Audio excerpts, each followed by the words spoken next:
Stop reading my emails. I don't care. So we can do a dot head, and what does that do? It shows us the first 5 rows. Oh, again, I am using Spider, not the IPython notebook. This is a .py file, so open all these in Spider or whatever text editor you want to use. Spider's crashing?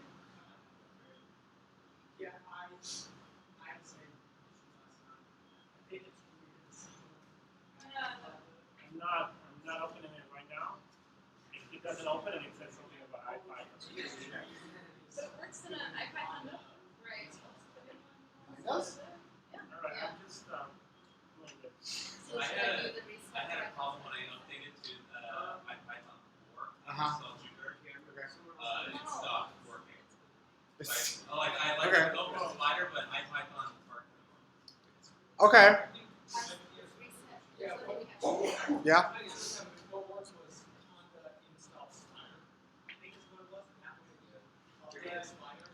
Okay.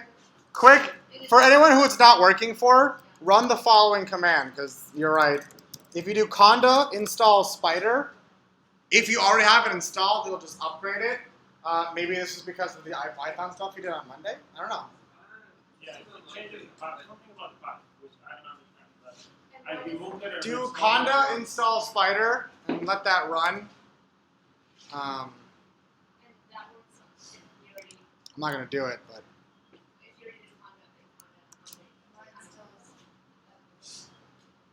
Someone else had this problem, and what we did was delete these 2 directories and rerun it, actually. Which directories? They were, well, I don't have this on my computer, but I can look at it. I'll find one other instance and I can voice it out. Did yours just work, you said? After doing this? They showed you the boring sign again when Okay, so everyone do the conda install, thank you. Conda install spider, I guess with the updates, it made spider crash. No, it's cool. We can fix it. We fix things. Data science is about fixing. Is it working now? All right, okay. If it's not working for anyone else, please raise your hand and someone will be with you shortly. Okay, so can you be with him shortly, please, David? That's cool. Can you be with him shortly? All right, so I am going to keep going because we're losing a lot of time and I got to keep moving along. So, hopefully for everyone it's working. We're looking at the first 5 rows. So we can see the columns. We have a city column, the colors reported, which by the way, this NAM, what does that mean again? It means not a number. It's literally what it stands for. It means missing. It's not there. Someone didn't report the colors. Reported shape, triangle, other, oval, disk, light, the state code, and the timestamp. And right now they're in order, and I took it from starting in 1930 to give it a little bit more consistency. I took it starting from 1930. So the first site that we have on our data set is from June 1st, 1930 at 10 p.m. in Ithaca, New York. Someone reported a triangle in the sky. Get under your desk, everyone. This is the end of the world. All right. What does tail do? Gives me the last 5 lines, whereas head gives me the first 5. Here's the last 5. So the last one that I have reported is actually last September 5th in Lowman, Florida. Someone reported light again at 5:30 in the morning. Who's reporting light at 5:30 in the morning? I bet I know. Drunks. Okay.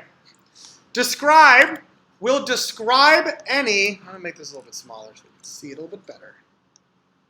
It will describe the numeric columns. So there's 5 columns, 3 of which are, we have cities, color reported, shape reported, state, and time. So this is going to give me a description about all of them in a numeric sense. So for city, there are 80,496 cities filled in. There are 13,504 unique cities. The top city is Seattle, the city at which the UFO Reporting Center is in. And that Seattle occurs 646 times since 1930. Of the shapes, of the colors reported, there are 17,000, 31 unique colors, orange being the most common, 5,200 cases of orange UFOs. Shape reported, 27 unique. Light is the most commonly reported shape of a UFO. State, California wins. Sorry. California has the most UFO sightings, 10,000 of them, 10,743 UFO sightings since 1930. But I have a question. Why are there 52 unique states? No one caught that. Why are there 52 unique states? There's two that are formatted wrong? You already checked? They're all uppercase. There's a few that are like one's uppercase, one's lowercase. So as we're about to find out pretty soon, you're right. Two of them are formatted incorrectly. They're actually they're lowercase. It's uppercase C, lowercase a. Someone didn't input it right. So right now we're already dealing with human error. Human error is very important. Every data frame has something called an index. An index is a unique identifier for each row. Is that a question? Nope, sorry. Sorry. An index is a unique identifier of each row. Every data frame has to have an index. By default, it's called an int index. It's like a list. 0, 1, 2, 3, 4, 5, 6, 7, 8, 9, 10, so on and so forth. You can change the index.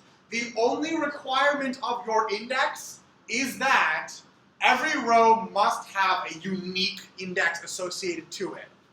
The second most common type of index is a time. So if you're working with something that happens over time, many people will change their index to be the time at which that thing happened. Because technically in that data set, it should not repeat. Every row should be at a different time frame. So be aware that data frames all have indices. By default, it's a zero-indexed list, essentially. UFO.columns is the column names. City, colors reported, shape reported, state, time. What does the shape give us? UFO.shape. It's not, you're on there, it's not a series, it's another type of iterable. It's just a tuple. It's actually just a tuple. And it gives you, the first element is how many rows are in the data frame. The second element is how many columns there are. So, like I mentioned, there's two types of main data sets that we're going to be working with. The data frame, which is pandas.core, whoever wrote this called it core.frame.dataframe. It's very specific, but it's the most commonly used object in pandas. UFO state, and you went over how to select a state, right? Yes? Okay, great. So if I just call the state, that's just one column. I could also call the state using the dot method, dot state. What's the difference between the two? Using the dot method or the bracket method? What's the main difference? Why even have both? Spaces, what about spaces? The dot method does not work if your column name has spaces in it. So if you have a space like shape reported, you have to use the dictionary item getter. If you notice, it looks exactly like getting the shape reported key out of a dictionary. Why? It's actually because data frames are built on top of dictionaries. You can go from dictionary to data frame, from data frame to dictionary. Essentially, the way it works is every column name is a key in the dictionary, and the value of that key is the series of data. That's how data frames are actually structured, which is why they have dictionary formatting. The type of UFO.state is a series, not a data frame. So being aware again that series versus data frame, series are one-dimensional, add in the second dimension, now it's called a data frame. So what if we have non-numeric columns? So if I do state.describe, it will show me the non-numerical ways of looking at unique top frequency. So we can get means, averages, standard deviations, medians, percentiles, things like that. But if the column holds categorical data, not numbers, the dot describe method, like we used before, will tell us the categorical features of that column. What does value counts do? I gotta test you guys, yeah. Gives the frequency of the values of the series. Which values? Key values, like states of California. So all of them, That's what or of whatever series I give it, right? So if I give it state, what am I going to expect back if I do state.valueCounts? What am I going to be looking at?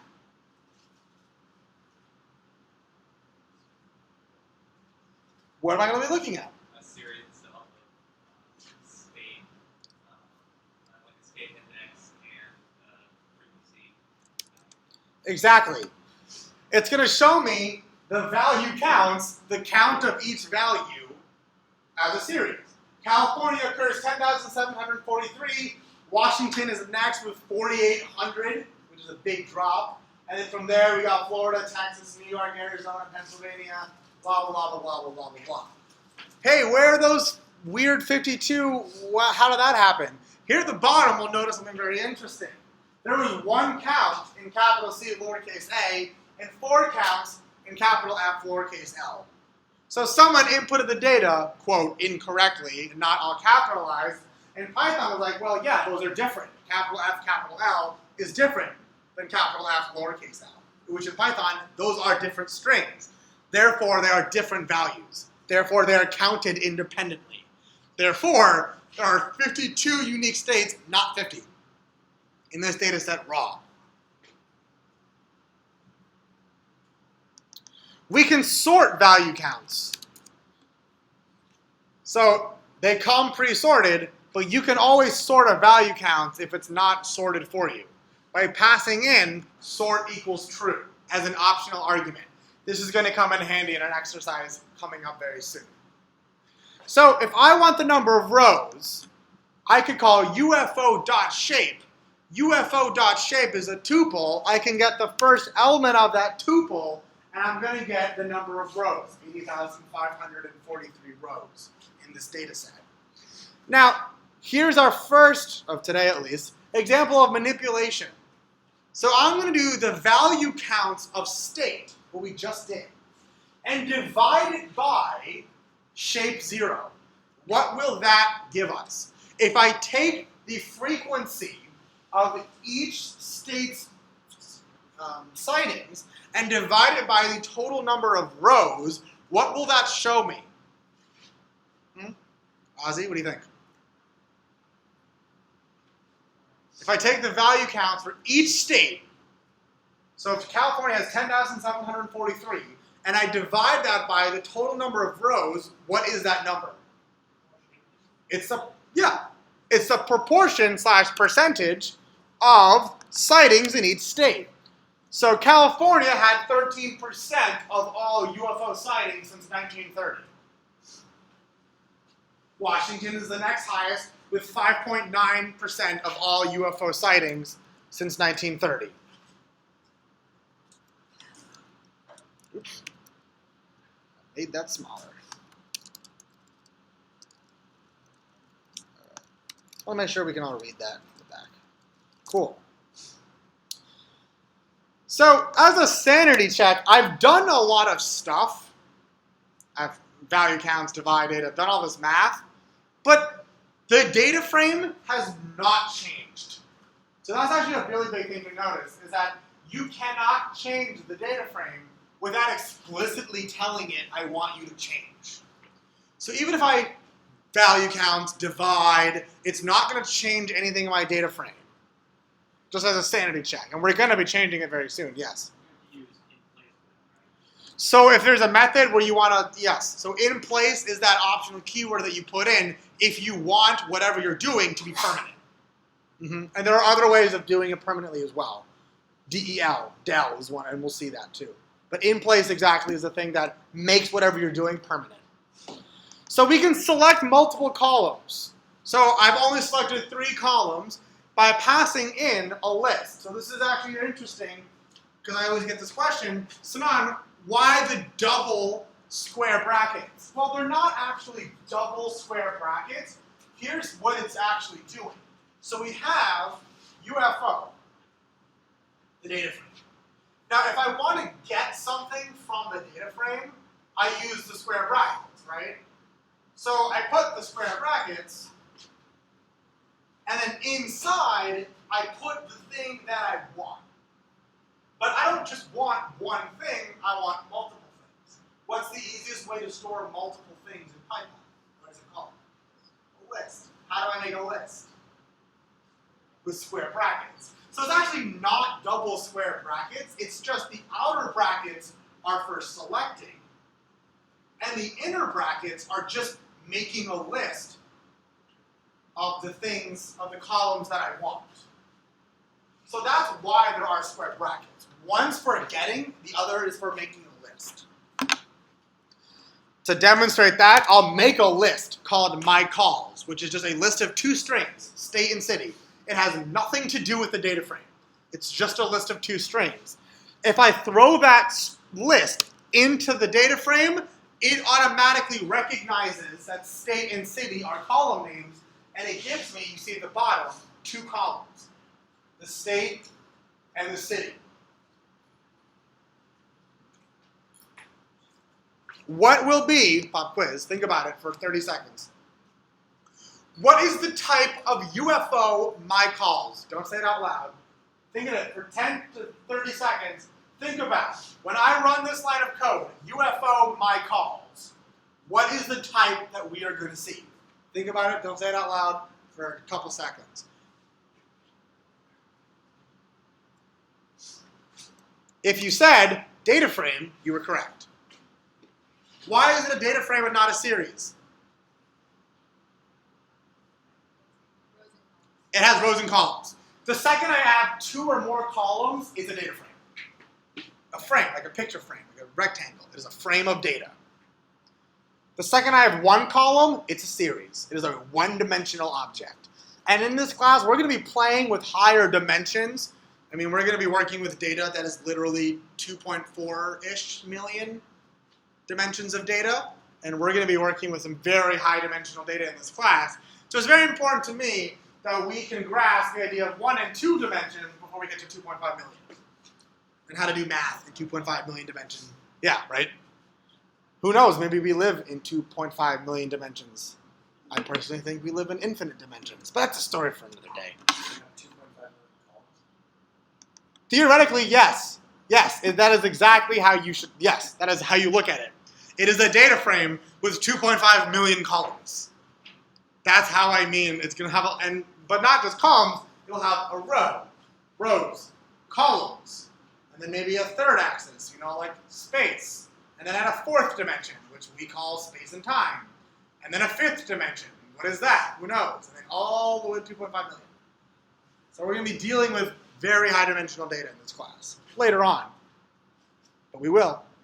All right. A couple of notation that I wanted to throw in here for how to select rows and columns with indices. I'm not going to go over it just for sake of time, but I did put pretty detailed comments on how to do it. You can select very specific subsets of data frames. Like, for example, if you have this one large data frame here, you can select like this chunk of it, like this chunk of it. You can get very specific in your subsets. Usually it's not a really big thing in an intro class. It's not necessary. But it is good to know, and I put some notation on if you want to do that. But I'm not going to be using it very likely in this class just because I have really no need to take very particular subsets of my data frame in a random location. But just so you know, it is there. All right. Logical filtering. And I know you did this, but did you explain how it works? How does logical filtering work? Does anyone know? Oh, this is important. Yeah, do you know? It's just conditional. It filters the data based on some sort of Boolean statement. Exactly. It filters the data frame based on some Boolean statement. But deeper, how does it work?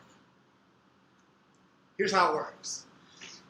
In pandas, if you do UFO.state equals Texas, your Python intuition should say what? Are those the same thing? Is UFO.state, the series of data, the same thing as the string Texas? No. One's a list, one's an iteration of data, the other is a string.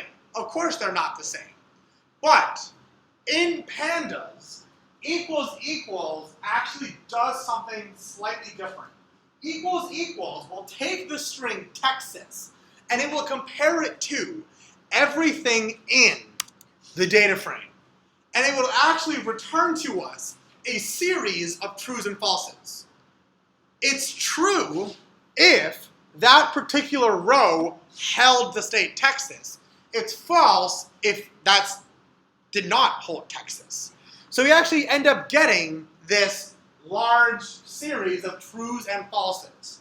The way logical filtering works is that we take the series of trues and falses, throw them into the data frame, and it will only give us the rows that hold the state Texas. How does it know which row to choose? It takes the rows in which there was a true in that series and kept them. If there was a false in the series, it let it go. It didn't take it. That's how logical filtering works. So we could do the opposite. We could say, not Texas. And you can see there are 76,357 rows that were not Texas. This next line of code, it does the same exact thing, and so does this third line of code. There are many ways of approaching the same problem in pandas. In fact, here are 3 lines of code, all of which do the exact same thing. They show me the UFO sightings that are not in Texas. Note the percent sign equals. The percent sign equals, which your Pythonic intuition should say, yeah, it's the same as not equal to, does the same weird thing that equals equals does. If I do UFO.state not equal to Texas, it will return a series of trues and falses. It's true if the state does not equal Texas, and it's false if the state doesn't not equal Texas. So here's where the Boolean logic can get a little tricky, but it is important to know how it works behind the scene. Because you could play around with this instance. So 80,543, right? Okay, I'm going to make a list. I'm going off script here. I'm going to make a list called all trues. And it's going to be true repeated 80,543 times. And yes, for those of you who missed that, you can do this notation. You can take a list, multiply it by a number, and it just repeats the list this many times. I'm going to take all trues, which agreed is just a list of trues, and throw it into UFOs. And it actually gives me everything. Fine. Here's another list. This new list is going to be true 5 times, and then false, what is it, 8,543? So 8,538 times. 5 minus that. And I'm going to take that new list, which is true, true, true, true, true, false a lot. I'm going to throw that new list, and lo and behold, I get the first 5 rows. That's how head is built. That's how tail is built. All of these head, tail, all of those things are actually logical filters, where all head does is make a series of trues and falses, where the first n of them are true and the rest are false, and it just throws it into the data frame. So we can manipulate it on its most bare level like this. Any questions so far? I know, yes? I don't really understand where the true and false go. What do you mean you're putting it into? So they're not going anywhere in the sense that the trues and falses act as a filtering document. It's like someone walking in saying, I have a list of things you should keep. First one, true. Second one, true. Third one, false. Fourth one, true. Fifth one, false. And then the data frame reads that and says, okay, fine, these are the rows that he or she wants here. So it's like metadata? It's kind of like metadata. Yeah, it's not turning into anything. It's just, they're like directions. The trues and falses are acting like directions for which rows to keep and which to not keep. You're just saying them all. Yeah, and if the directions say all of them yes, it'll just give me the entire data frame. If I throw into the data frame false 80,543 times, I'll get nothing back. Because the direction said to keep nothing.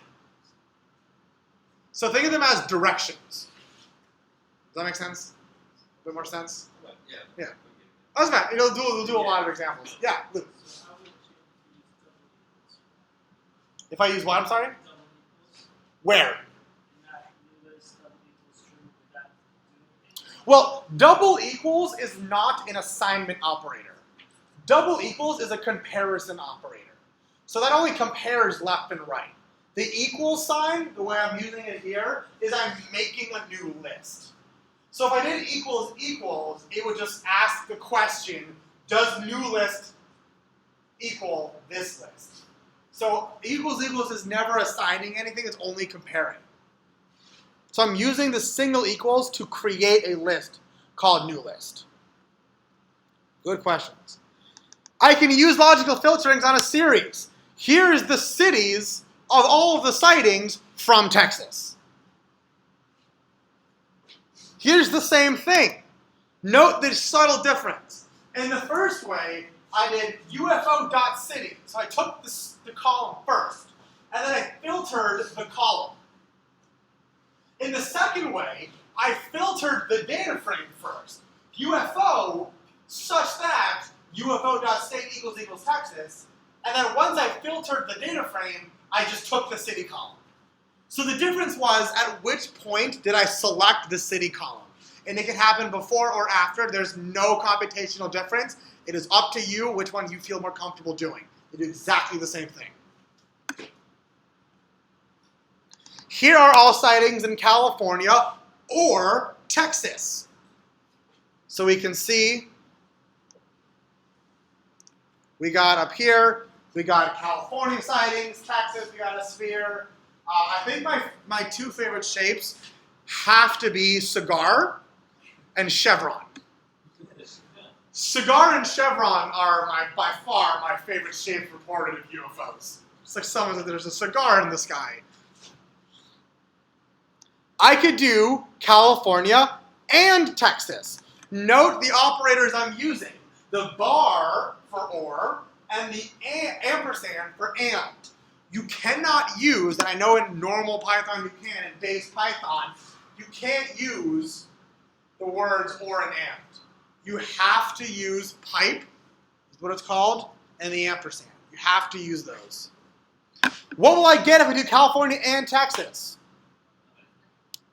Nothing, because there are no reportings in both California and Texas. That makes sense. All right, moving right along. I could make a new data frame called UFO Dallas. And it is the data frame such that the city is Dallas and the state is Texas, because there are more than one Dallases in the country. So UFO Dallas is now a data frame in and of itself with 170 rows, and you can always see the number of rows at the bottom, 170 rows and the same 5 columns. We got red, yellow, green alert right here. That's a lot of colors. No, I don't know why I said that. Cool. Here's a handy feature. We can take the data frame such that the city is in the list, Austin, Dallas, Houston. So anything where the city is in the list of Austin, Dallas, Houston will be in this data frame of 789 rows. So any listing here, the city will be Dallas, Houston, or Austin. So the is in is a very, very handy tool for your data frame knowledge, yes. So does that mean you would be getting cities of Dallas that weren't in Texas? Theoretically, yes. Theoretically, yes. You would be getting things in Dallas that aren't necessarily from Texas. You could add in, and then a second filter afterwards that says state equals Texas, to be sure. But as it stands, this line of code, 108, will give you anything such that the city was reported as Dallas, not necessarily Dallas, Texas. We can order series by doing .order. Arkansas comes first, Wyoming comes last. We can sort the entire data frame by a column. So here it is organized by state. So the Arkansas come first. We can organize by two different columns, state and shape reported. So it's going to sort by state first, and then within the state, it sorts by the shape reported. Fairly useful. You can even assign in which order of ascending you want each individual column to be sorted by. Sort by state and shape reported in that order, but state should be descending and shape reported should be ascending. So if I take a look at this data frame, we'll notice that state is now in descending order. So Wyoming is now first, but the shape reported is still in ascending order. So the first shape reported in the last state was a chevron shape. So we can specify exactly which order we want each individual column to be sorted by. Yes?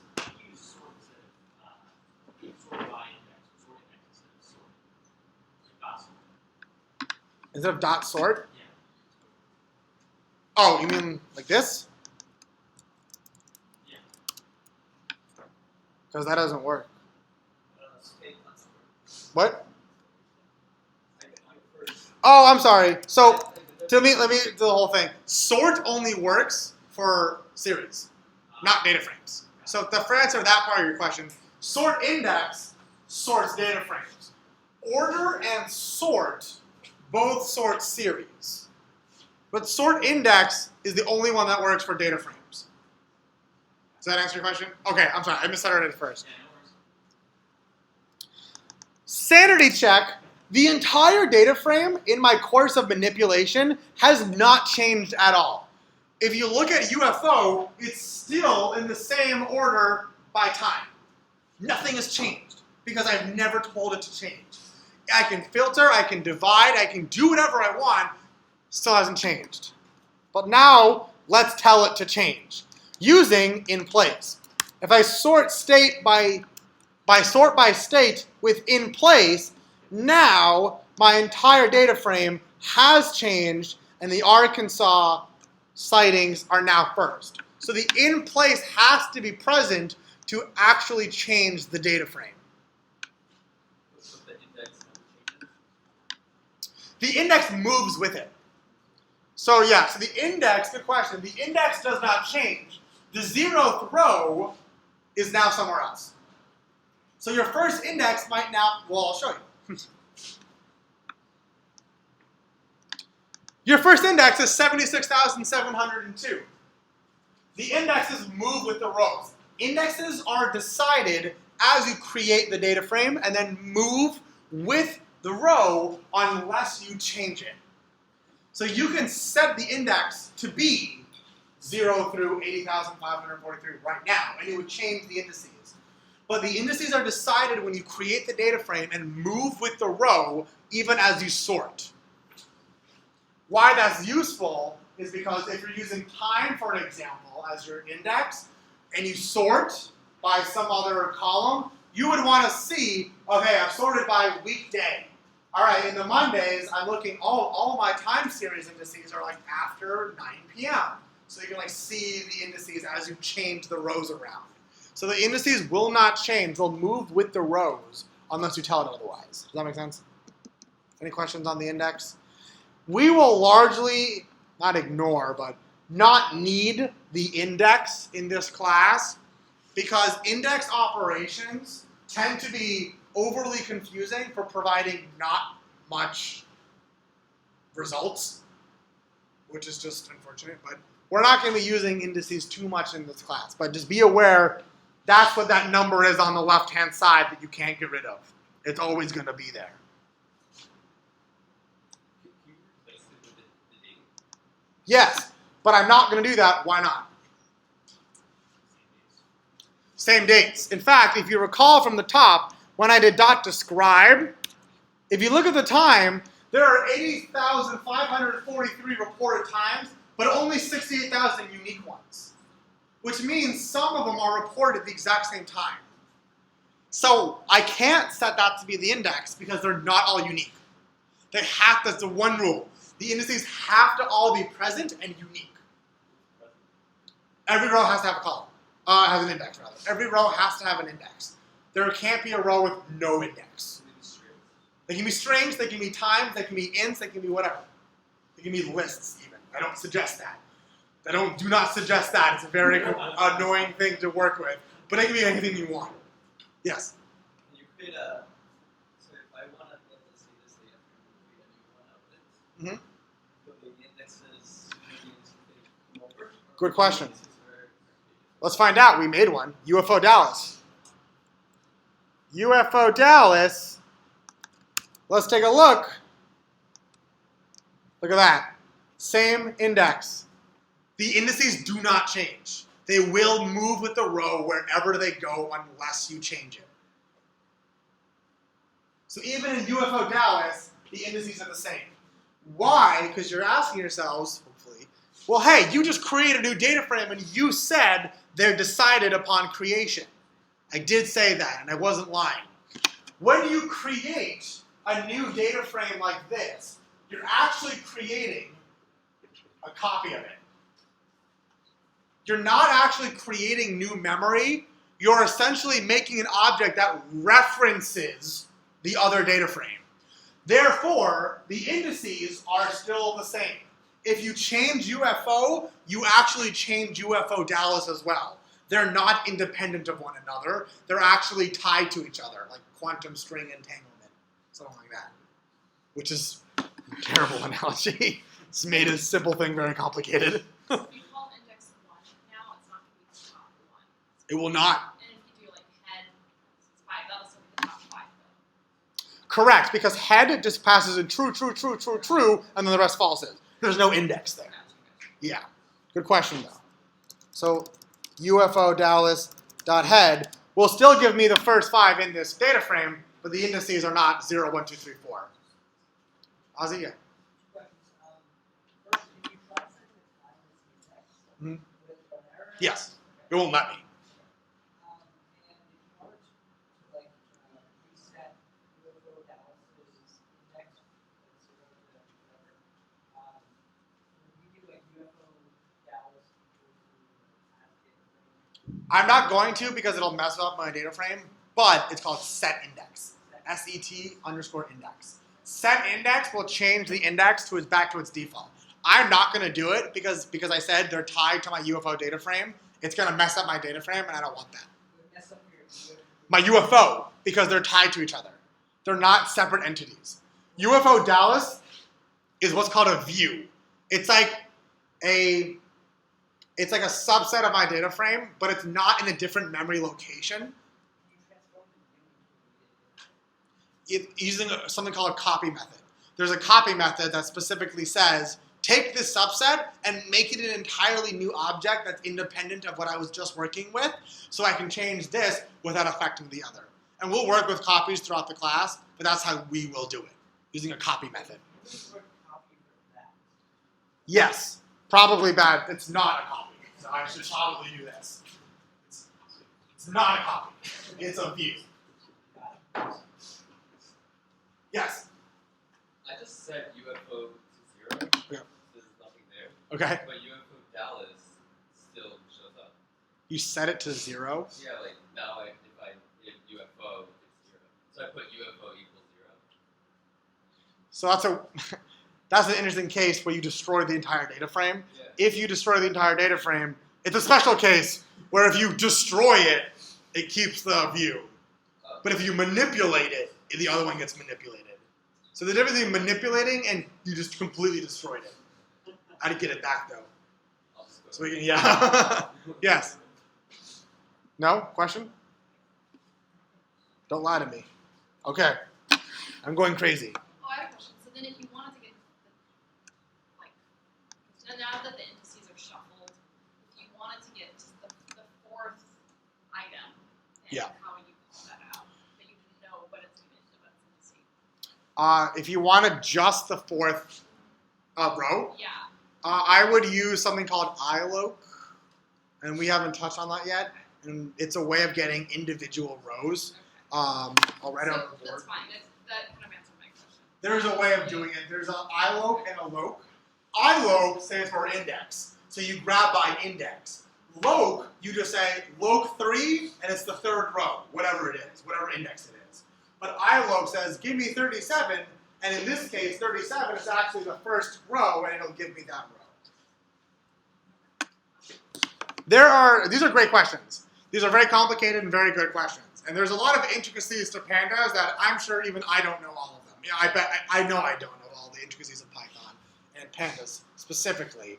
So there's a way to do everything you're saying, and luckily I've been able to answer all of them. But soon you'll be asking questions that even I'm not totally sure, and I'm going to say, hey, let's try it. And we'll try it, and then we'll find out together. But these are really good questions. Please keep them coming. So, duplicate rows.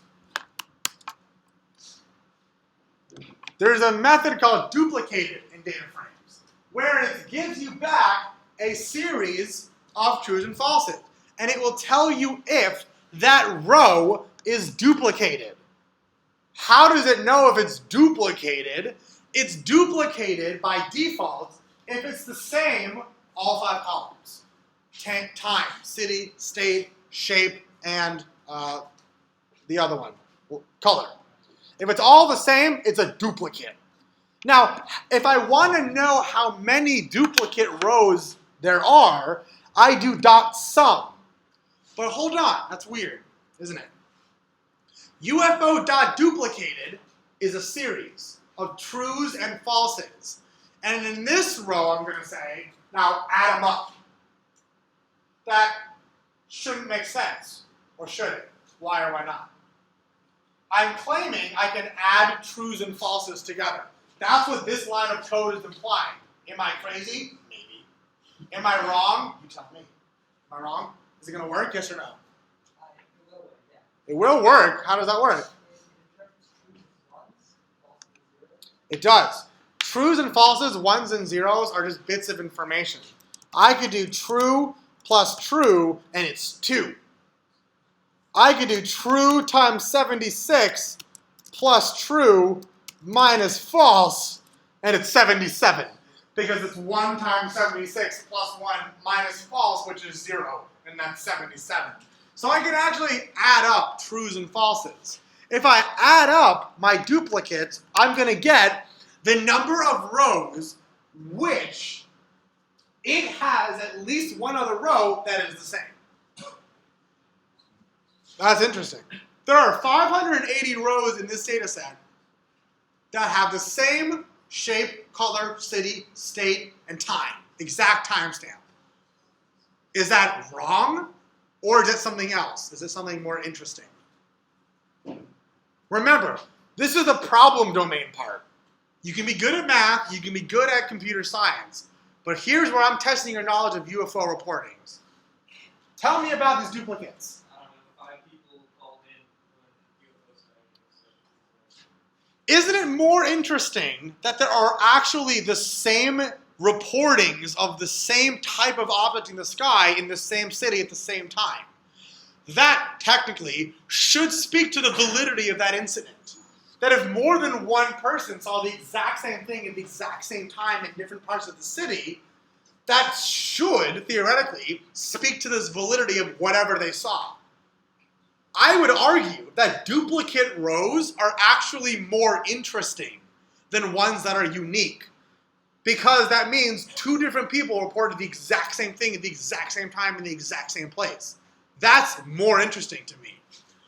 So usually in data science, you hear duplicate, you generally think bad. But in the specific problem domain of UFO sightings, actually duplicates can be considered good. Those are actually valid incidents that we should look into if multiple people are reporting the same exact thing.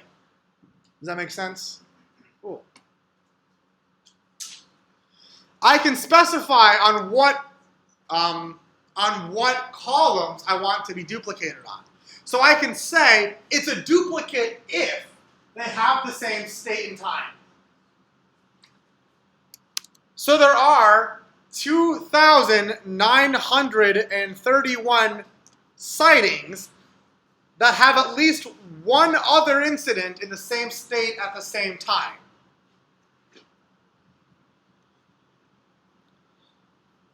Fair enough?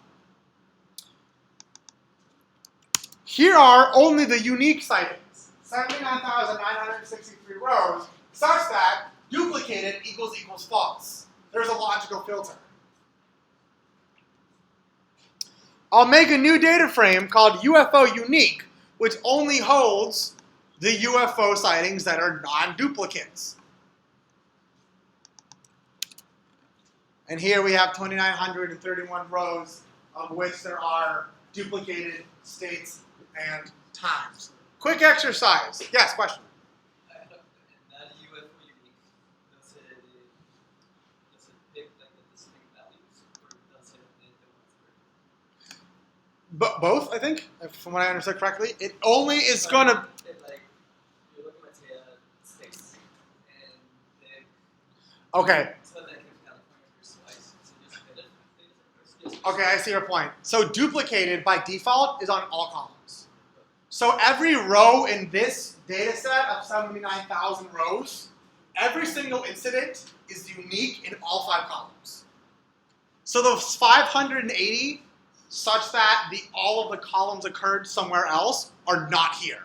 So this is 80,543 minus 580, which is the 79,963 columns left. So every single row in this data set is unique in all 5 columns.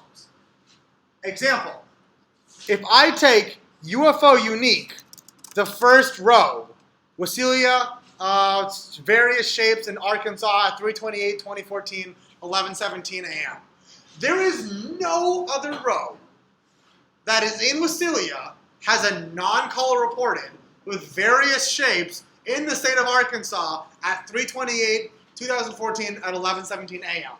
That data point does not exist anywhere else in this data frame. That's what that means. There, sorry? If it did, it was like a duplicate record, but it's still consistent. It would not be duplicate because this line of code specifically says only give me the non-duplicates. So I'm guaranteed that this row does not exist again. There might be something in Wasilia with no colors, various shapes in Arkansas at March 28, 2014 at 11:18. That might exist, but it's not going to be 11:17. It's not exactly the same. So one thing to be cautious of is when you do that, it also removes both the rows that are the same. So basically you get everything that's unique. Like like a distinct value. Yes, but it's not distinct. That won't give distinct because it remove the one that's duplicate. That should remove Okay, it. yeah. So if you want to keep at least one row that is duplicate, then you use the term called take last. Yeah. There's a parameter that you pass into the duplicate function of take last equal to true. Mhm. Then it takes one row out of the ones that are duplicate. I'll show you. So you do take That's last. a little bit dangerous to do that. You don't have to do that. You don't have to have the not UFO. Right, in the not. Yeah. So if I do, wait, in here? Yeah, you can actually do it right. Take last. Well, no. I think, hold on. I'm gonna look at all, after the break soon, I'll look into that again. No, you had it correct. You can put take last there. Not. Okay, that's what I thought. So if I do take last here, Is equal for. true, Is equal to true, yes. and I look at UFO unique, Yeah, now it or maybe it's false. you have any duplicates? I'll look into that during the break, because now I can't remember exact syntax for it. But Tilde was the meaning it's not duplicate. yeah, tilde means the same thing as exclamation point. Not. Mhm. Not sort of is. Not sort of is. Yeah, tilde doesn't sort of like. No, it does not mean sort of like. Yeah, it does not mean that. Exercise. There are 2 exercises. Okay, so from before, this is code from directly from earlier in the code base. Here's the value counts percentages, right? California was 13%. And here is UFO Texas, all the sightings in Texas. I forgot to finish it. Oh my God, this is bad. So what I want you to do is to use the value counts to display the percentage of sightings by city. So Austin had how many percent, what percent sightings in Texas? Dallas had what percent sightings in Texas? Houston had what percent sightings in Texas? So on and Fort Worth, so on and so forth. So instead of California has 13%, it should say something like Dallas has blank percent. So use the value counts to get the percentage of sightings by city. The answer is below if you scroll down, so try it on your own first before you scroll down. Bonus, if it's not sorted, make sure it's sorted so that the highest frequency is at the top. And then the second question is select only the shapes reported of all sightings in Connecticut. 2 questions. Answers are down below if you scroll. So if you do scroll, you'll see the answers right away. But try to get them on your own first. Let's take 5 minutes to do this. Get the percentage of sightings by city in the state of Texas, and then select only the shape reported of all sightings in Texas.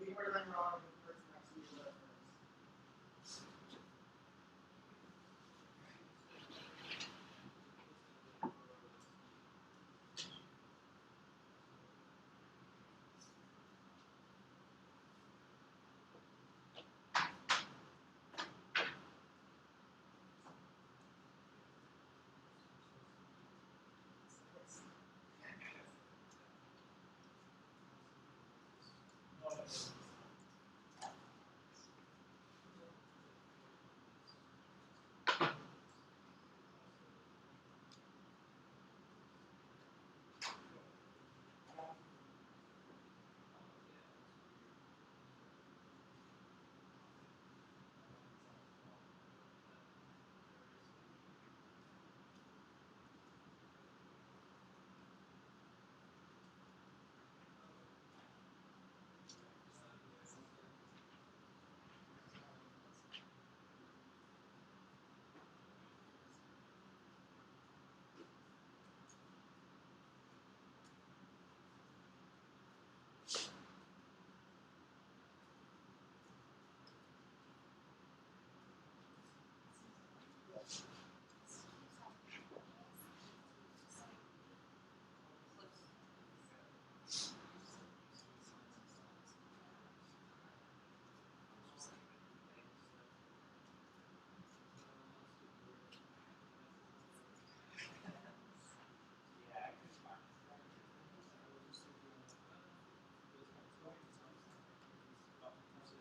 person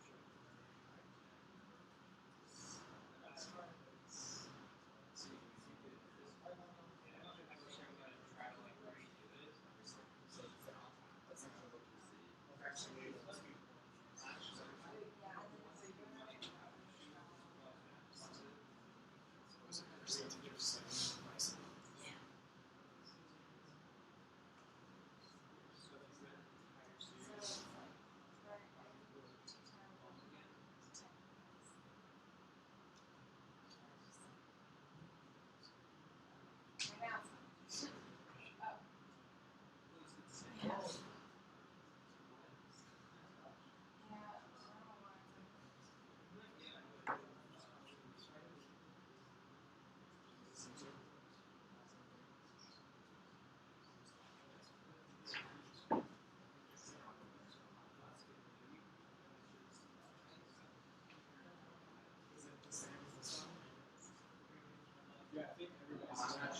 Yeah, I'm trying to get the right side.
Anyone got an answer for the first one?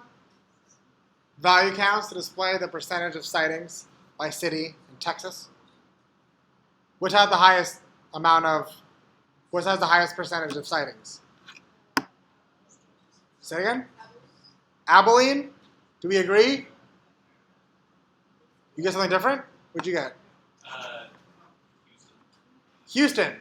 What percentage does Houston have? What percentage does Abilene have? Sorted app. So if you see Abilene, AB, is the first city alphabetically.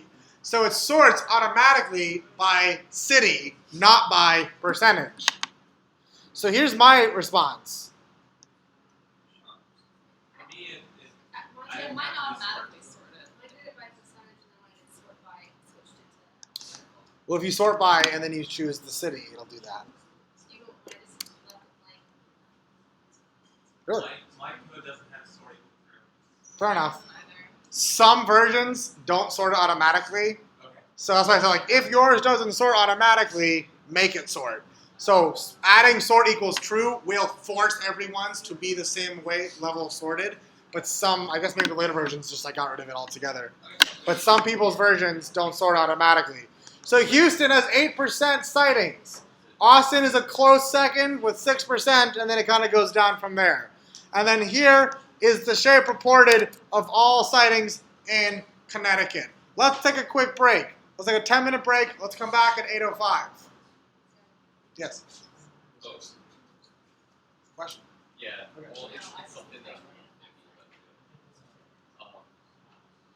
These are exact times. Like when What I want to do is automate times. I want to like duplicate, like copy and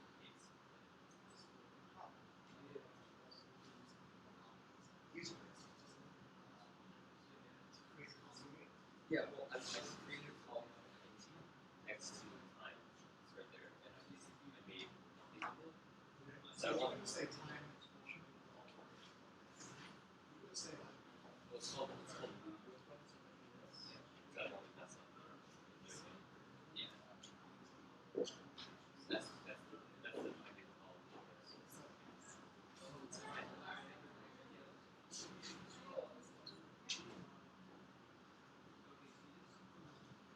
So what I want to do is I want to take out the date and add it to 5 minutes from this, so that we get because like if Tom and two people call in 6 sightings, she can say like 231, and the other guy can say 230. So you can,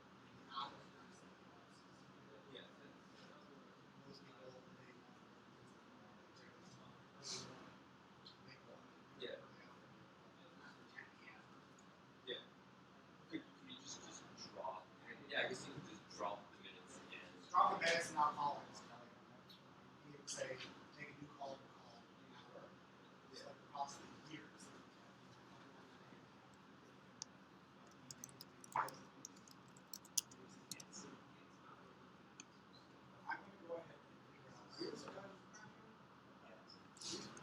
I crash when you start typing your own text with this, and then it goes really slow, like, it's gonna die, and then crash. Oh, it's just really simple. Like,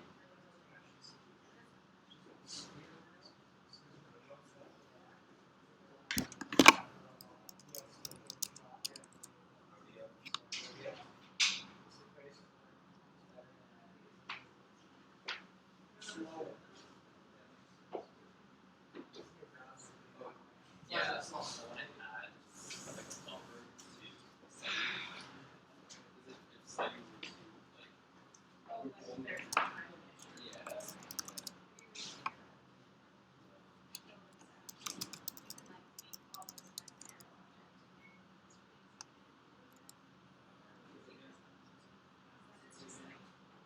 It's really good. Murphy's Law, right?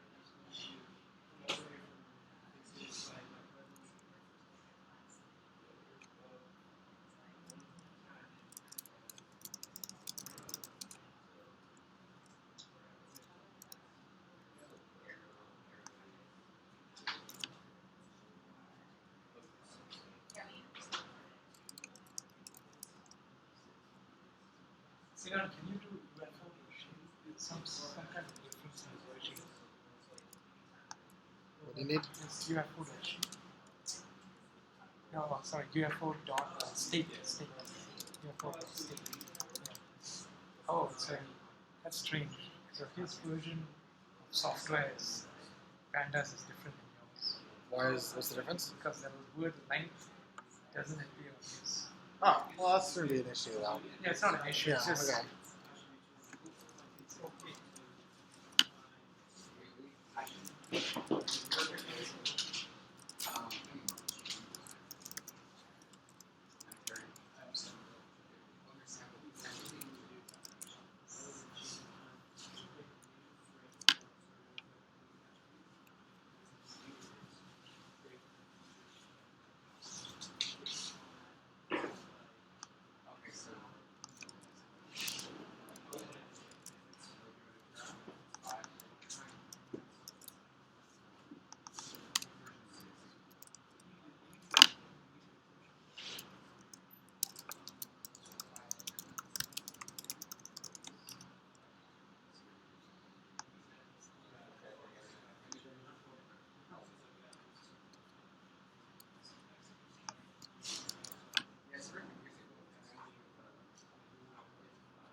What happened?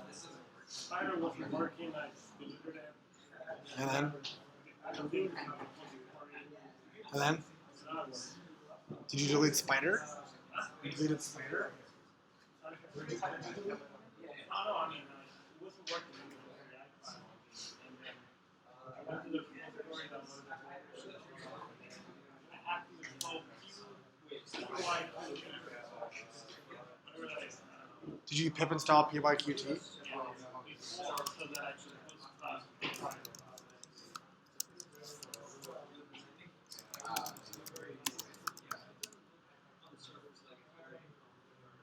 it's working. Nice. Didn't find.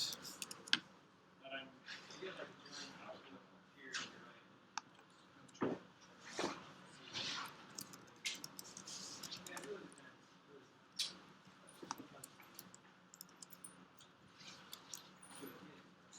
well, when you get Spider from GitHub, it tells you in the README file that you need to style that TYCT in order to run Spider.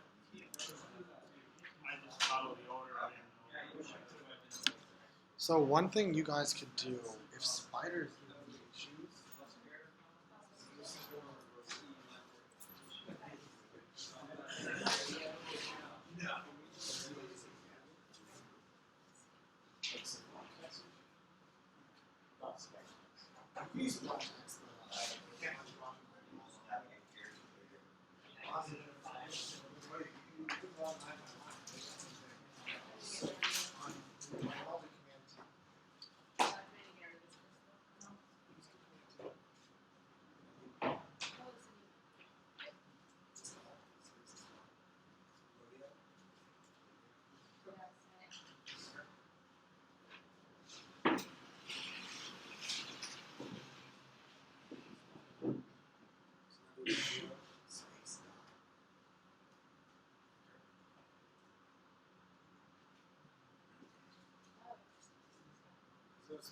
Pretty much the same.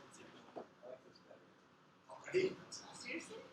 It looks like it was built. It was. Last year. Okay, so where do I go? The bottom right, there's files. Oh, down here.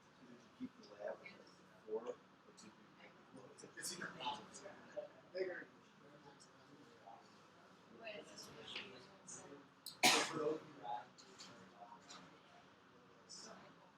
who error is a very combination of the next one and this one.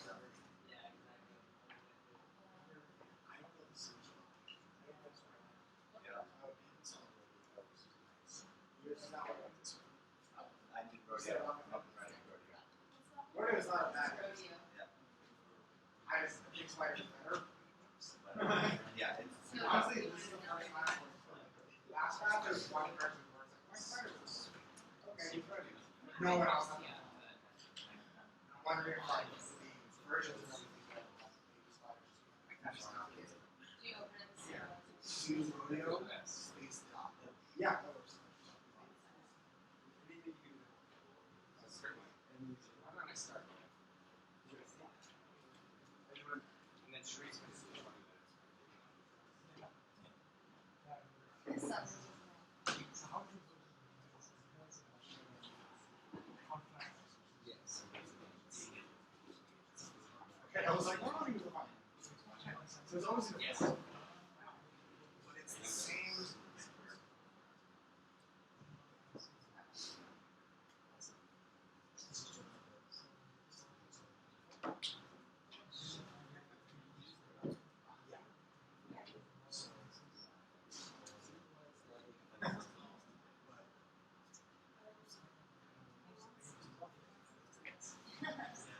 It also should have been anyone else spider not working? Is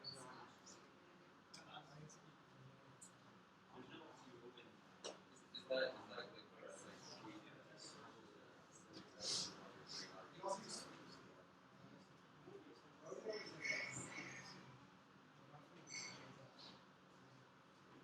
it's like spider.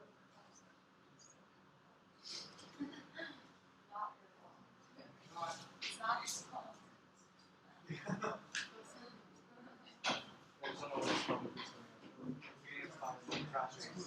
your fault. Yeah, there's someone that's sitting out there with the same thing as small ones. You know, it's 2 minutes. Hands me up on it.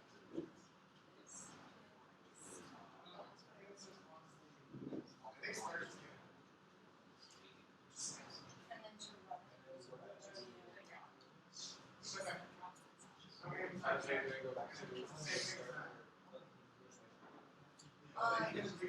You can just, I just like close spider.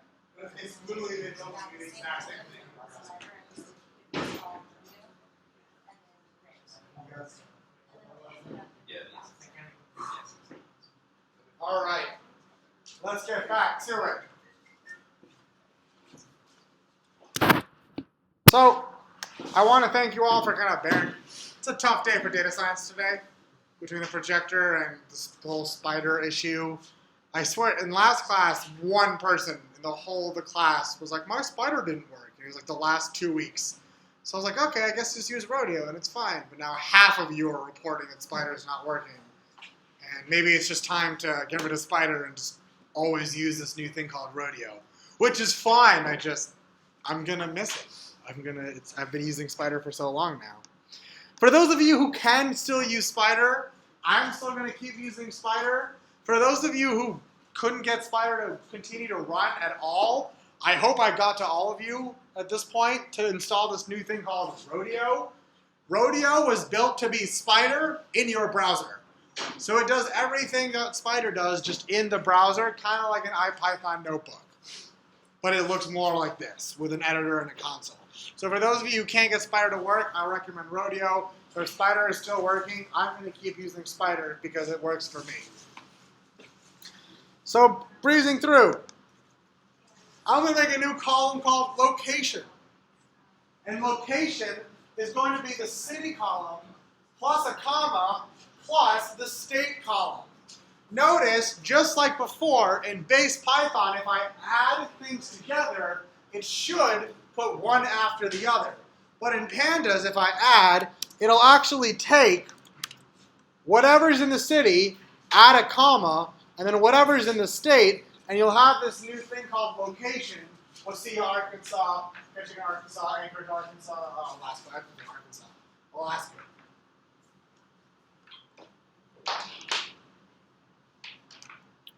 We can rename columns by using the rename method, and the rename method takes in a dictionary.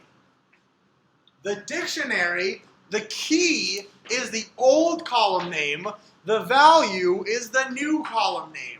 So colors reported becomes color, shape reported becomes shape, and then in place equals true, because if we don't, it won't stick.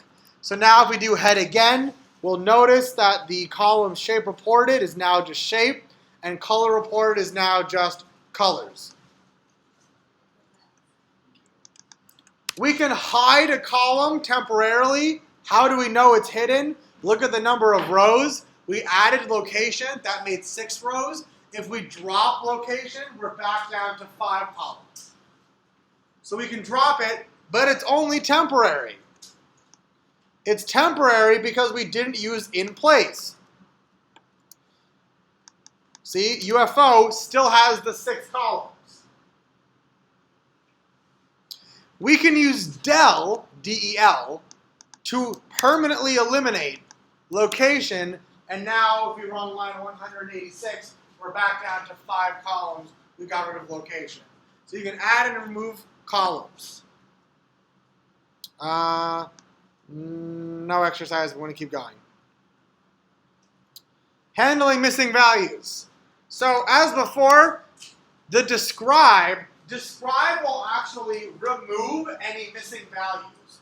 So notice in colors, there's only 17,034 reported colors, even though there's 80,543 sightings. It's not telling you about the other 60-odd thousand not reported colors.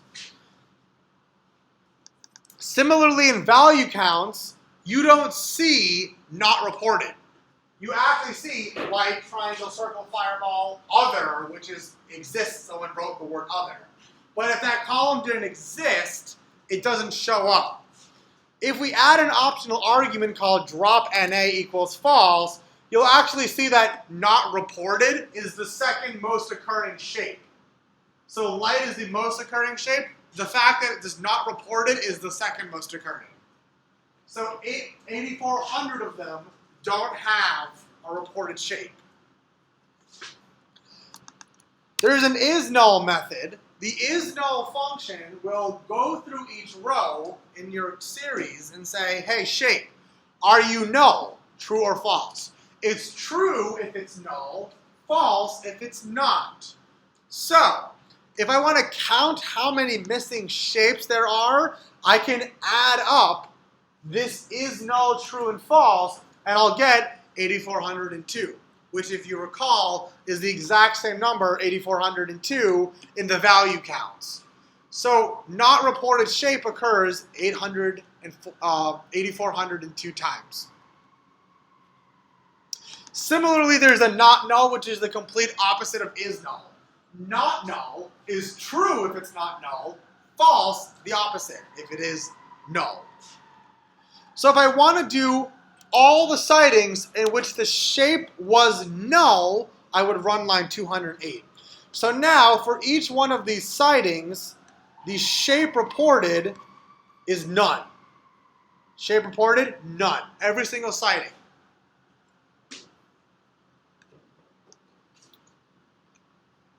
Here, this is how many rows have a not null shape, the shape is present, and a not null color. So every single sighting in this data frame will have a designated shape and color. So for every single one of these, the shape and color is filled in.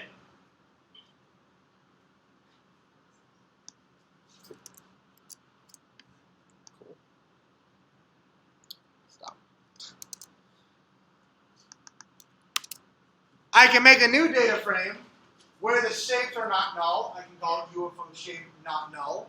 But the problem isn't how can we count the null values, it's what do we do with them? What do we do with missing values? Missing values is a part of data science. Whether it's human error, just non-existent, for whatever reason not reported, missing data will be a part of your lives if you want to become a data scientist. And that's just life, yeah. When you're filtering data and creating the data frames, it's like a best practice to do it like this or make copies. When I'm making new data frames, usually best practice is this, unless you need to make it a separate object for some reason, then you use a copy. But generally, this is best practice. What do we do with missing values? And the answer is it depends. It obviously will always depend on what the column is. So like duplicates in a UFO sighting, duplicates can mean something to one field and something else to another. So a couple options is you can drop them. You could just get rid of rows that have missing data. Now, if you have a data set with 30 odd columns and you drop anything that's missing, well, between 30 columns, there's bound to be several rows that are missing at least one of those columns, unless your data set is immaculate, perfect, and you don't have to worry about this. But usually there's something missing. Drop NA is a method in Pandas. Drop NA will drop a row if anything is missing. So there are 15,510 rows which are missing nothing. So drop NA baseline will drop a row if anything is missing. You can add a parameter called how, and if you set how to the string all, it will only drop rows where everything is missing. So if I drop things where everything is missing, I end up with 80,543 rows. How many rows were missing everything?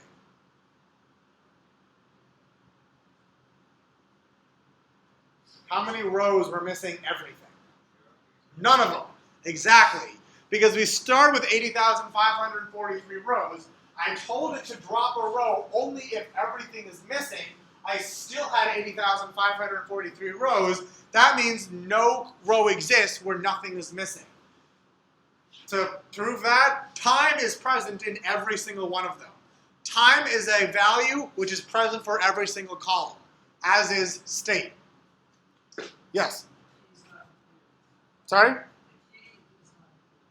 The key is not included? How do you mean?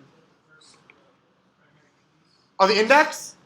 The index, so if 37, the index 37 is one of those, it's gone. It'll go 36, 38. It will never reformulate the index unless you tell it to. But remember, without an in place, nothing changes. So I could drop NA, but the UFO data frame still doesn't change. I can fill NA. So instead of just getting rid of those rows, maybe I can fill it with something else. So whenever there's a color that's missing, I'm going to fill it with the string unknown. In place equals true so that it actually works.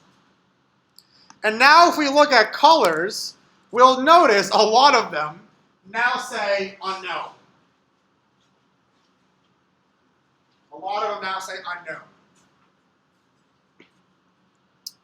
If we call fill NA on the entire data frame, it will replace any instance of missing data with the string unknown in the entire data frame. However, without in place, this change is not permanent. So we have to call in place if we want it to be a permanent change to the data frame.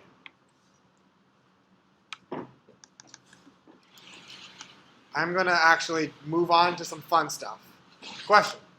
Best practice for filling the names. It seems like the nice thing is you fill an A, there's no walls, and the walls don't necessarily know how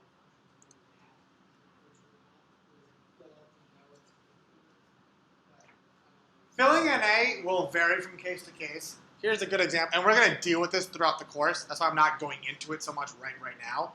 For example, later on, we're going to be working with a data set that has the ages of people that are missing.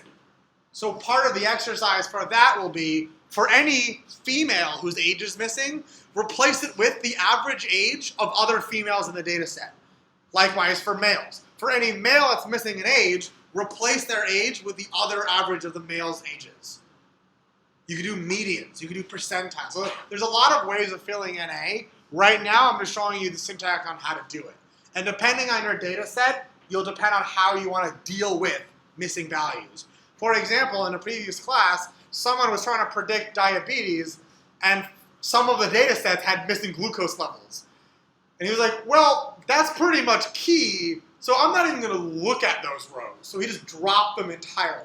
So it really depends on the type of value that you're looking at and whether you want to drop it completely or fill it with the average of everything else, and it'll probably be fine. Because if it's one of 50 columns and it's just age of 50 other demographic variables, maybe that intrusion of data won't affect your results so much. That's the hope. Here's some... One other comment I'll make is that always ask yourself, why is the data missing in the first place? Because it may be a systemic issue based on an SQL query or some other thing that when you extracted the data, you made a mistake. Sometimes that's the case. So ask yourself, why is it missing? If it's truly missing, then there's other alternatives like what Sinath mentioned. What I've used in industry is that just fill it with as an empty, like invalid data, and then do your prediction. Sometimes the fact that it's invalid may be a strong predictor itself. So just see how it works. It's always going to be depending on your data. So here's some fun stuff. I've gone ahead and made a couple of new columns. A month, a day, and a year. Line 243, 256, and 259. What they are is exactly what they sound like. This is the month in which it happened. The day is the day of the month it happened, and the year is the year that it happened in. I'm separating them out for a reason. So I'm going to group by year and then give a count for the city. So sightings per year is showing how many UFO sightings were reported in each year. You might be able to see where I'm going with this. I'm going to make a plot that shows UFO sightings per year.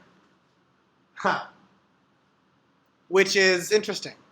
I see one very obvious conclusion. What year about? Look at this jump. What year is this about? 19 what? What do you think? First jump? This one right here, yeah. 1992, 93-ish. For those of you in rodeo, do you see this graph when you run this code? Not yet. What year is this? It's around 93. Does anyone know what happened in 1993?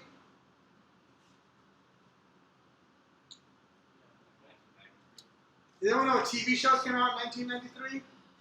X-Files came out in 1993. I'm not saying that's causational. I'm just saying in 1993, the number of UFO sightings per year just jumped on the same year that the X-Files appeared on TV for the first time. Wait, Just saying. Yeah. couldn't you narrow that down to the premiere of the series or something like that? I could. I didn't do it in this particular data set. I'm just curious. I could. Yeah. But okay, hold on. As data scientists, we can be a little bit smarter than that. You say, the U.S. population is always rising. Because that's what we do.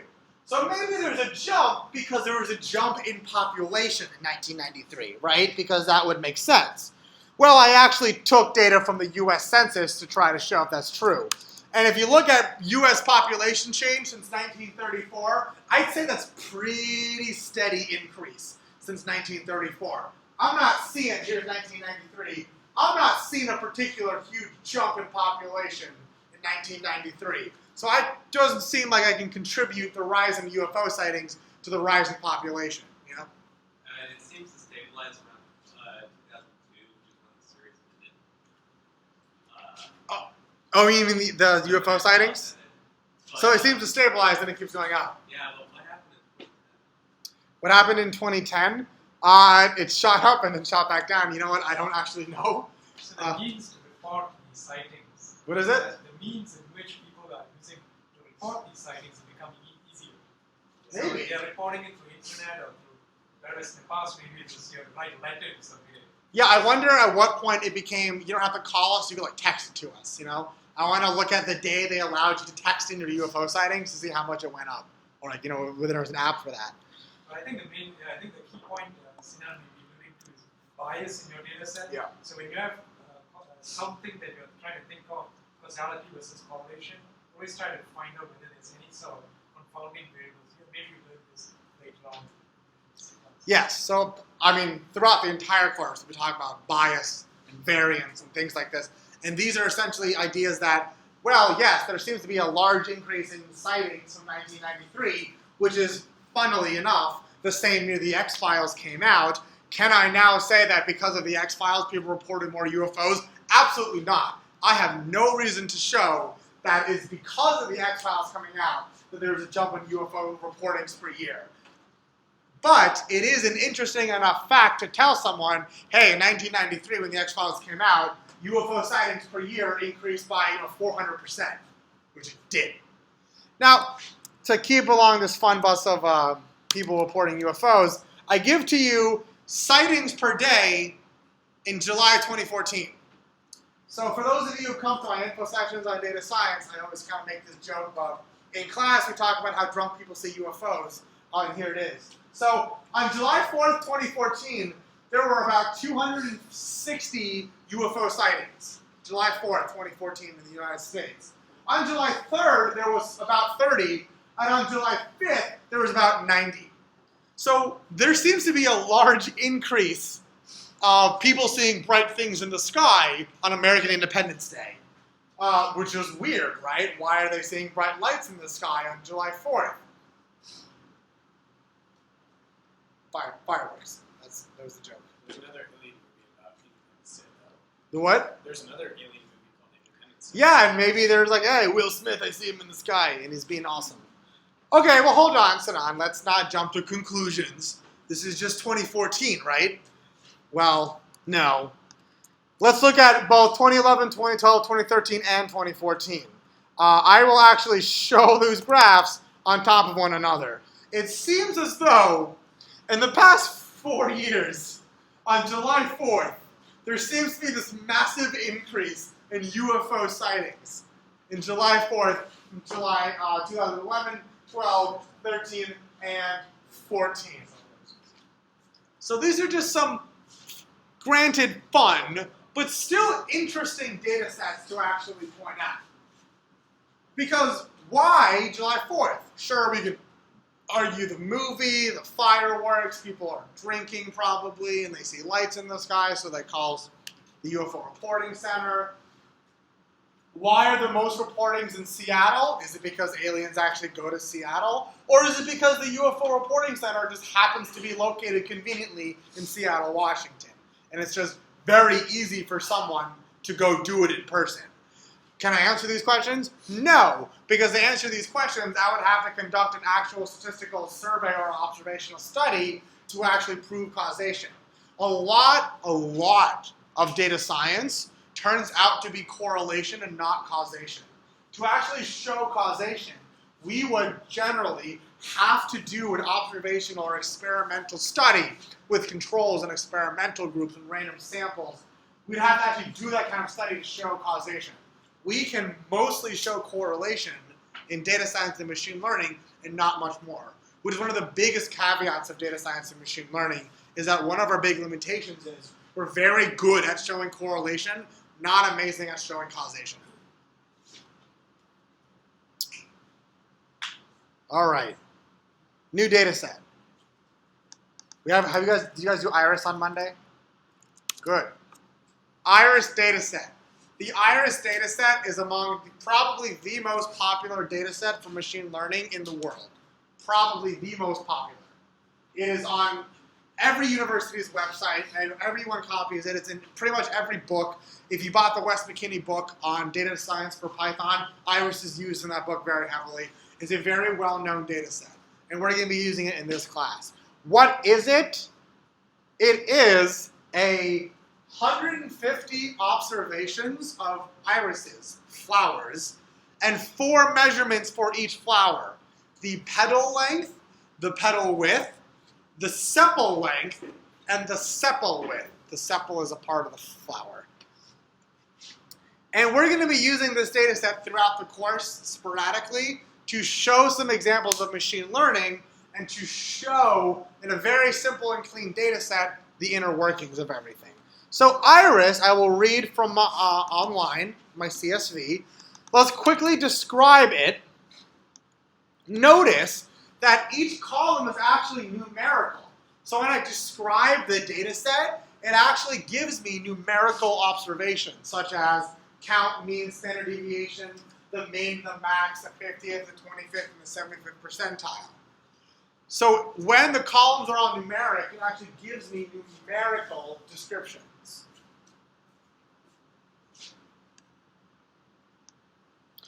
We can group by species and show sepal length for each one. There are 3 species of iris that we're going to be looking at. The setosa, hence the name setosa.io, that website from before, because it is so popular that people name their websites after a type of iris. Setosa is a type of iris, a versicolor is another type of iris, and a virginica. These are 3 species of irises: setosa, versicolor, and the virginica. There are more types of irises, but this data set includes 3. For the setosa, we have an average of 5-inch sepal lengths. For the versicolor, 5.9, and for the virginica, a 6.8 average sepal length. We can group by species and show the average of all 4 columns: sepal length, sepal width, petal width. And these will become important when we start getting into machine learning, because part of what the machines are going to learn are how can it use these predictors, these 4 variables, to predict species. So a big part of, when people discover a new species of flower or animal, they use predictors about that animal to try to classify it. The petal length is below 1.3. It is probably a type of setosa, because setosas on average have a very small petal width. So these are the types of things that we're going to be noticing when we do our machine learning. But for now, we're just exploring the data. We can describe if we group by species. So note, now I can actually show those numerical descriptors for each species. So if I group by species, now I can see, for setosa, I have the mean, standard deviation, min of petal length, petal width, sepal width. For versicolor, for virginica, I have all of those as well. So I can separate them out by species by using the group by, which is a split, apply, combine function. I can sort the data set by sepal length. Make that a little bit bigger. If I sort by sepal length, notice the indices on the left move with the row. If I sort by sepal length, we have 4.3, 4.4, 4.4. Notice the setosa generally tends to be in the first part of the list, indicating that sepal length might be a good way to separate out all these flowers. These are just noticing so far without machine learning. We're using data exploration to try to notice patterns in the data without turning to machine learning right away.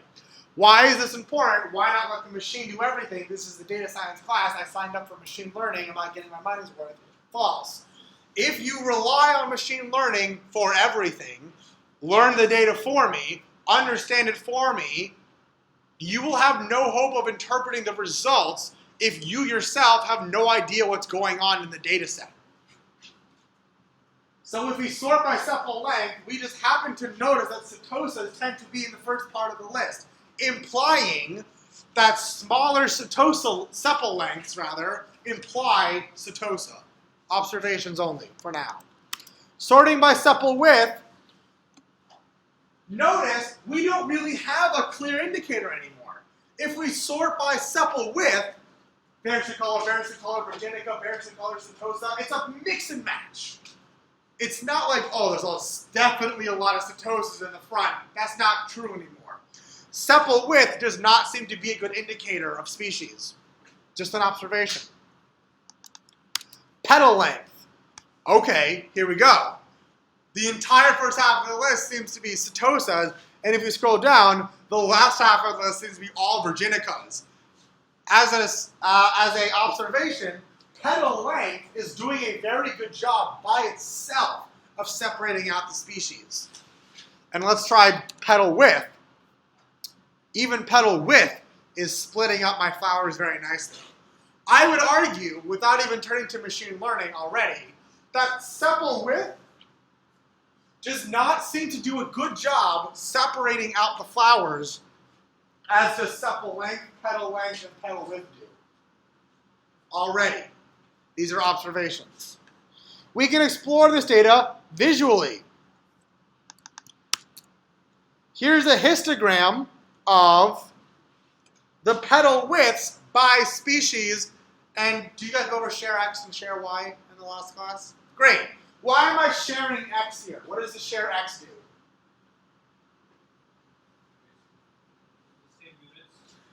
It makes the same scale. So they're all the same units, they're all inches, but it makes the same scale for each species. Why is that important? Well, now we can actually visually look at these graphs and make pretty big assumptions. So this is all petal width. Setosas seem to have very small petal widths. Versicolors over here seem to be kind of normally distributed in the middle, and Virginicas tend to have higher petal widths. I can do a box plot by species. Again, showing pretty much the same thing, but with box plot. Setosas tend to have very low petal widths. Versicolors somewhere in the middle, and Virginicas kind of overlap up top. We can do a box plot by species. If we do a box plot by species, we will automatically segment all 4 numerical columns, and for each of the species, show me a box plot. So this is a very quick way of just taking a step back, looking at this graph and saying, which of these variables is doing a good job in separating my data? At the bottom right is sepal width. Is sepal width doing a good job at separating the flowers, yes or no? Why? Why not? The boxes are very similar on the y-axis. The boxes are pretty much all on the same y-axis, the same horizontal. You can draw a horizontal line in between them. However, for petal length on the top left, I can pretty easily draw a line, a horizontal line separating out. If my petal length were less than 3, it's probably a Setosa. If it was in the middle between 3 and 5, it's probably a versicolor. If it's above 5, it's probably a Virginica. So these are the types of things that machine learning, like humans, can figure out. But it's quicker. There's an exercise here. I'm going to skip it and just show you the answer because I want to get to the lab for the remainder of the class. I'm going to make a function called color flower. And all it does is, if the name is Iris Setosa, it's going to be B for blue. If it's Virginica, it's going to be R for red. And if it's versicolor, it's going to be green. So in the graphs I'm about to show you, the blue dots are Setosas, the red dots are Virginicas, and the green dots are versicolors. I'm going to take those colors and apply it to my species. So for every species, I'm going to give it a color. And then I can do this. Scatter plots are one of our best friends in this class. I'm going to be making scatter plots of a lot of stuff in this class. We're currently looking at a scatter plot of petal length versus petal width. These blue dots in the bottom left are all Setosas. These green dots are all versicolors. These red dots are all Virginicas. Sorry, I gotta mute that. What is this showing us? Between petal length and petal width, what we can do is essentially say, wow, it looks like if the petal length and the x-axis is less than 3, and the petal width is less than 1, it's a very good chance, like this box right here, it's a very good chance that the flower we're looking at is a Setosa. Likewise, if I draw a box around these green dots and around these red dots. Now, you're going to see some overlap. There's going to be some overlap, and that's the part of machine learning that becomes tricky. That's the gray area. That's where things like bias and variance come into play. How well do we want our models to generalize to the real world, or how well do we need them to be right all of the time? And that's a big question that we're going to be starting to answer next week, and we'll be answering throughout the entire course. Scatter matrix is the last thing I'm going to leave you with before we turn to the lab. Scatter matrix is probably one of the first things you should do when you get a data set full of numerical data. And without telling you what it does, I'm just going to show you. Takes a second, because what it does is it shows you a scatter plot of every numerical variable versus every other numerical variable. So in one graph, you are now looking at a scatter plot of everything to everything else, which is a really handy tool if you're just starting to learn about a data set you've never seen before. What's along the diagonal? Well, along the diagonal is where petal width meets petal width. Petal length meets petal length. Sepal width meets sepal width. Sepal length meets sepal length. Those are histograms. Those are all histograms denoting the distribution of all 4 of those variables. So this graph right here that I'm pointing at is the scatter plot of petal width to petal width to petal length. Is this clear what the scatter matrix is showing? The scatter matrix is a really good first step to analyzing, just exploring a data set that you've never seen before. Because in one snapshot, you can get a very good overview of which variables are correlating to which other variables, which is a very good precursor to the machine learning that we're going to start to do on Monday. So part of your lab today and your homework for next week is a lot more practice with pandas. It's about, all combined, 30 to 40 different questions using pandas and exploring brand new data sets which we have not touched in this class yet. And the whole point of that is, and the whole point of this week, and I apologize if some of you are saying, this is really boring, I already know a lot of this. I'm sorry, but this is so, so important. This is the part of data science that most people overlook. This is the part of data science that doesn't get enough credit. It's the exploratory phase. It's the phase where we sit down and say, what am I looking at? What am I about to apply a lot of math to that I barely understand? I need to understand this data better than the machine does. And you should. A human should understand the data better than the machine. The machine will make better generalizations than you, but it will never hope to achieve the depth of understanding that you can achieve.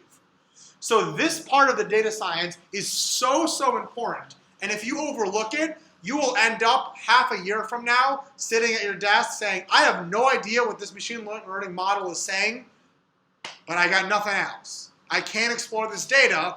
I have to trust the machine. I can't do anything else. You have to be able to do this on your own. You cannot always trust the machine to figure out all these correlations for you. Just as of now, you and I have decided, we have decided as a group that which of those columns was not very good at separating them out. It was that sepal width, right? Because when you sort it by sepal width, it doesn't really do a good job of doing anything. So when it comes time for our machine learning and our machine learning model is failing, we'll learn that one of the big reasons machine learning fails is due to noise. Noise is extra data that really shouldn't be there.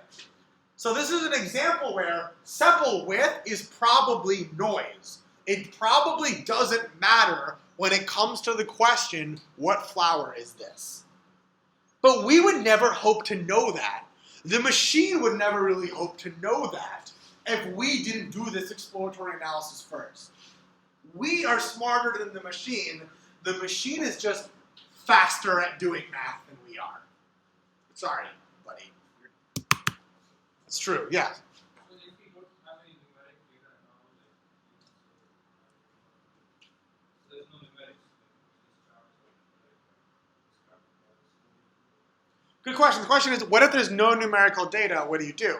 You can always do exploratory data analysis. It just looks different for the type of data. For example, in the categorical data in the UFO reporting, when we were looking at which state had the most occurrences, it was California. Which city had the most occurrences? Seattle. We were doing that because we had questions. Why Seattle? And then I answered because Seattle has a UFO reporting center. Exploratory data analysis looks different for different types of data. For numerical data, it usually looks like this. Scatter matrices, scatter plots, box plots, bar graphs, histograms, things like that. Now for the UFO, we were able to turn some of the categorical into numerical. For example, when we looked at sightings per day, that data didn't exist, we made it. For the purposes of exploring, we took value counts of the days and graphed that. So there are ways of turning categorical into numerical. Does that help answer the question? And we're going to do a lot of examples over the course of this class on how to do EDA, exploratory data analysis, with a lot of different types of data. But between categorical and quantitative, you're right. There are different ways of doing the exploratory analysis.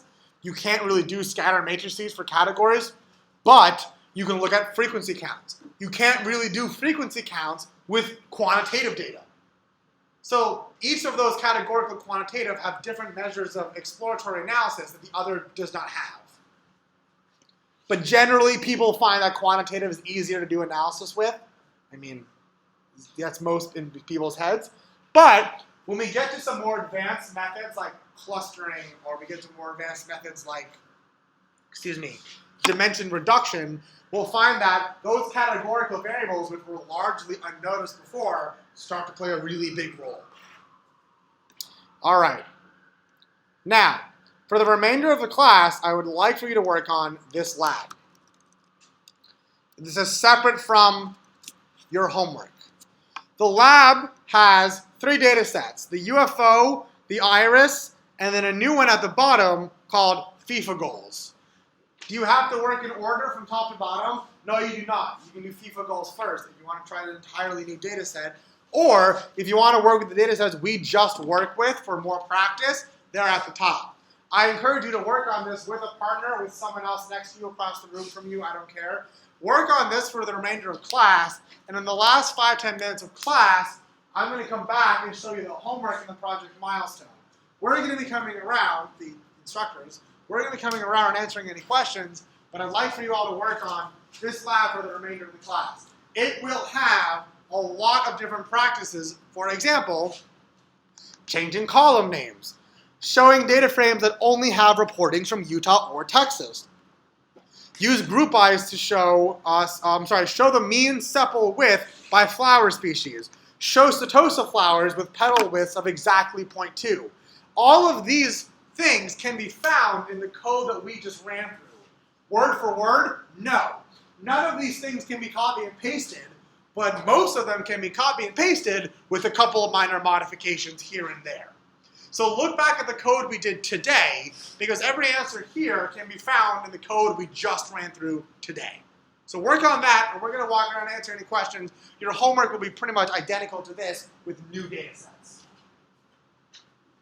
Talking to the group.